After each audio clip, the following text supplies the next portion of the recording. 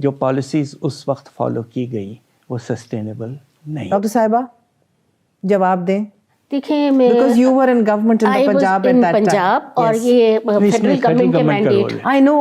ہاں یہ I know کہ یہ فیڈرل گورنمنٹ کی ہم بات کر رہے ہیں. بالکل. لیکن وزیر اعلیٰ ہم نے اس وقت طے کیا یہ بات ریز کریں گے کہ ایک کمیٹی آپ بنائیں جو ایکسچینج ریٹ مینیج کریں. ہم پرائم منسٹر سے کہیں گے. اور میں وتھ آل ڈیو رسپیکٹ سے ضرور کریڈٹ دینا چاہوں گی شہباز شریف صاحب کو, دا دین چیف منسٹر. انہوں نے پرائم منسٹر سے ضرور کہا اور پرائم منسٹر نے اعلان بھی کیا کہ اب ہم ایک کمیٹی بنائیں گے جو ایکسچینج ایکسپورٹس پہ اور ایکسچینج ریٹ پہ بات کرے گی. ہم نے آپس میں یہ اسٹریٹجی طے کی تھی, بٹ وہ کمیٹی کیونکہ فائنانس کبھی چلی نہیں, ملی نہیں, کوئی بنی نہیں پائی اور اس پہ کوئی کام وام نہیں ہو پایا. ایک بات تو بہت اچھی رہی جو کہ سسٹینیبل نہیں رہی کہ افراط زر کی رفتار حد سے زیادہ کم رہی. ماشاء اللہ 3% 4% انفلیشن, تو اس لحاظ سے جو عام شہری ہے اس کے حالات کم بوجھ پڑا, مگر نہیں پڑا اکانومی پر اتنا بڑا بوجھ پڑا بعد میں کہ آپ دیکھیں گے 18-19 کے بعد سے روپے کی قدر پھش گر گئی. اس کی وجہ یہ کہ جو آپ نے اتنی زیادہ ڈیفیسٹ کر دیا, اتنے زیادہ لونز لے لیے کہ وہ سسٹینیبل نہیں رہے اور آپ کے ریزروز گر گئے, اور اس کے نتیجے میں آپ اس دہانے پہ کھڑے ہیں. آج کھڑے ہیں. یہ اگر اکانومی کو صحیح فوٹنگ پہ ڈالنا ہے تو ہم نے جتنے امپورٹنٹ اسٹیک ہولڈرز ہیں انہوں نے اب ایک میز پہ بیٹھ کے یہ طے کرنا ہے کہ ہاں ہمیں پاکستان کو اب چلانا ہے.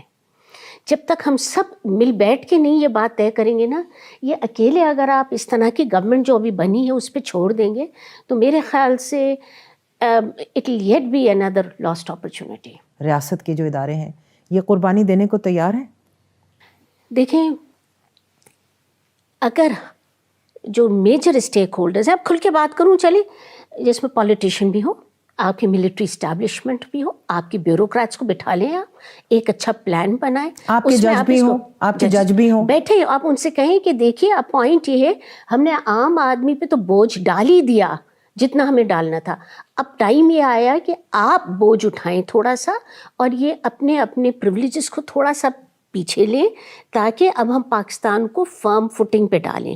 دیکھیں IMF کا پروگرام ہمیں ابھی 3 سال کے لیے کرنا ہی کرنا اور وہ پوری پرسکرپشن ہے اوپر سے لے کے نیچے تک کہ صبح آپ نے یہ دوائی کھانی ہے, دوپہر کو یہ دوائی کھانی ہے, رات کو یہ دوائی کھانی ہے, اور اس سے آپ نے ٹس سے مس نہیں ہونا ہے. آپ IMF کے پروگرام پھر گئے اس پہ اور آپ نے یہ اس طرح کے اسٹرکچرل ریفارم میجرز نہیں لیے, پھر 3 سال کے بعد کوئی امپروومنٹ نہیں آئے گا. You have to now do a business as usual change کیجیے, ذرا کمٹمنٹ نیشن کو دکھائیے اکنامک ریوائول کی طرف. ابھی سے دیکھیں میں بات کیا سن رہی ہوں, میں آپ کو تھوڑی سی بات کر رہی ہوں.